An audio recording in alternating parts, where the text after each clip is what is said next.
conference.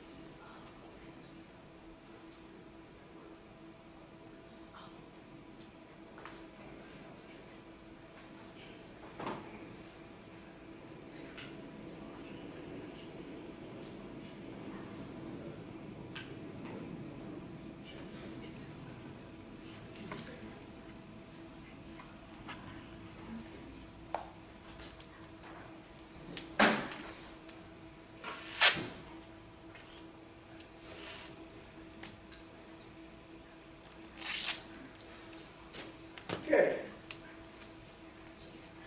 Hi, everybody. I am Dan Mills, and what I'm about to talk to you about is sort of the result of a perfect storm of me finishing a 30-year small firm practice in the Midwest. I retired in 2007.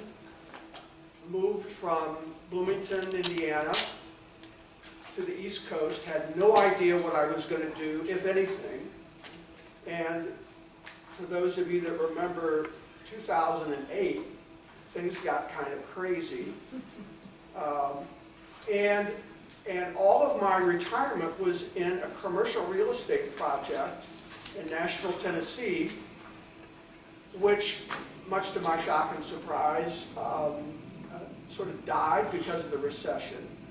And so one day I woke up and said, you know what? What I thought was going to be kind of a nice retirement, and I was out in Great Falls in Northern Virginia, hiking along the Potomac Trail every day. I need to go back to work.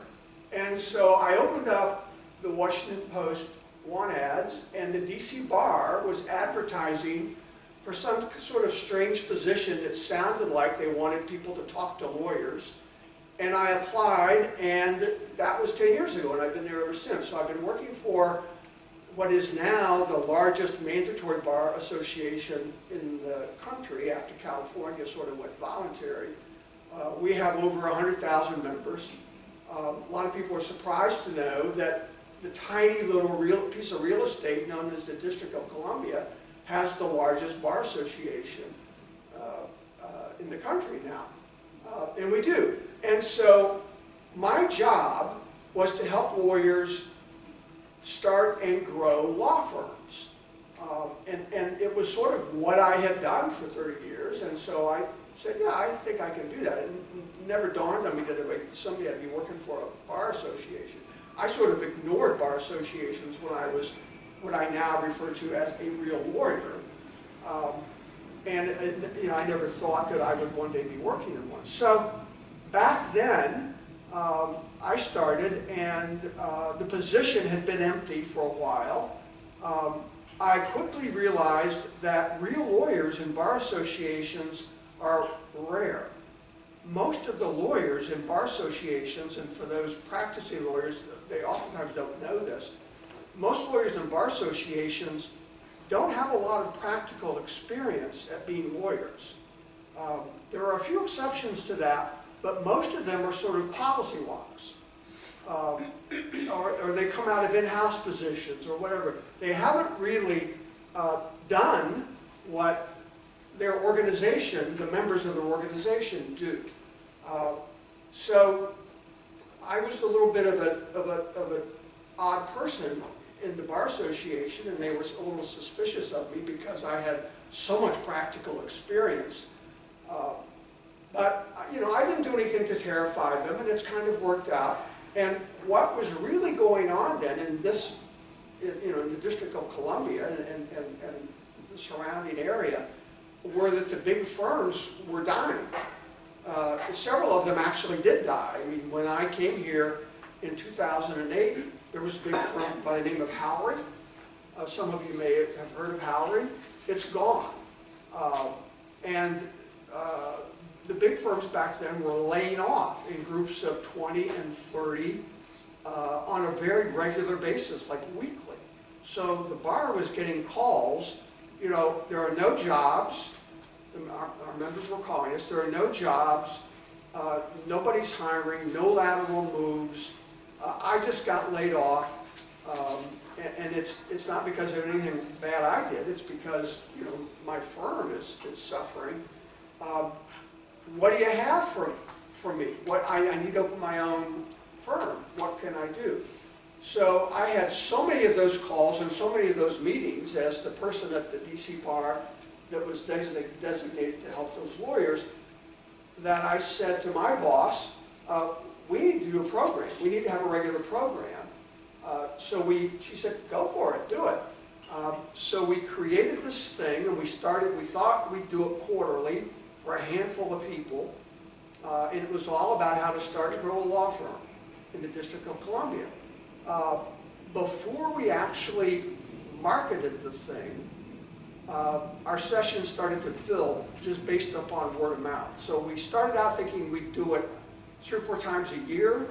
We started at, you know, doing it monthly, and sometimes twice a month. It started out as a half-day program, quickly grew to a full-day program. That grew into 2 days, and the reason it kept expanding was because the people that were coming to it were saying, there's so much content in this thing, we need more time to absorb it.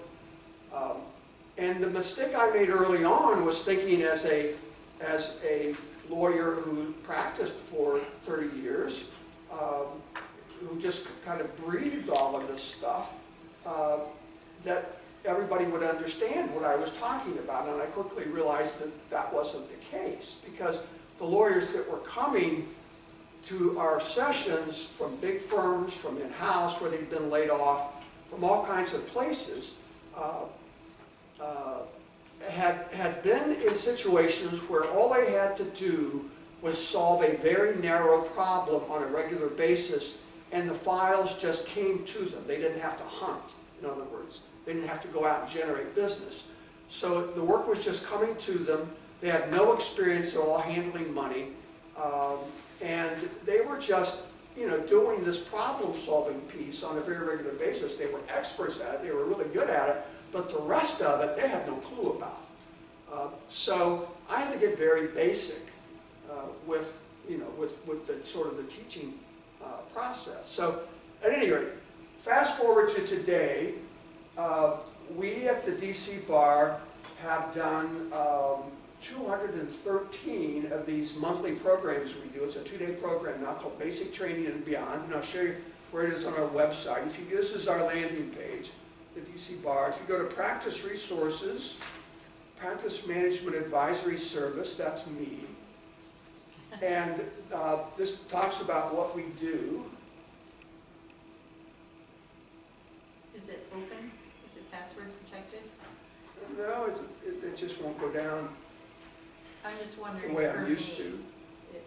If Oh, somebody no, this is all open. Yeah, It's not- Yeah, we don't hide anything. You don't have to be a member of the DC Bar. No, we don't hide anything. Well, there are a few things that like communities, some of the sections and all that. But if you go to pre-courses and seminars,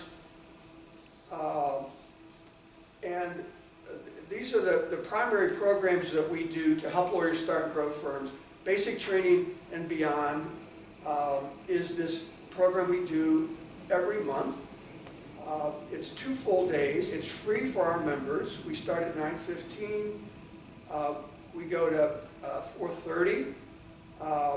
The day 1 session is the basics of what you need to know to start a firm in the District of Columbia. The day 2 session are the growth issues, technology, client relations, productivity, marketing, those sorts of topics.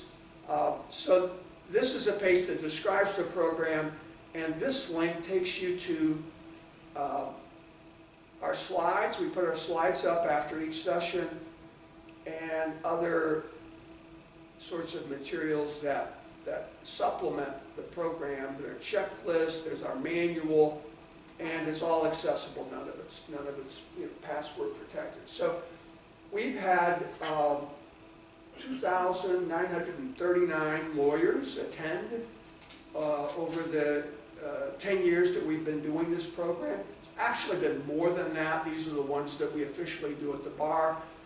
We go off-site and do the program when we're asked, like at law schools. We've done quite a few of them for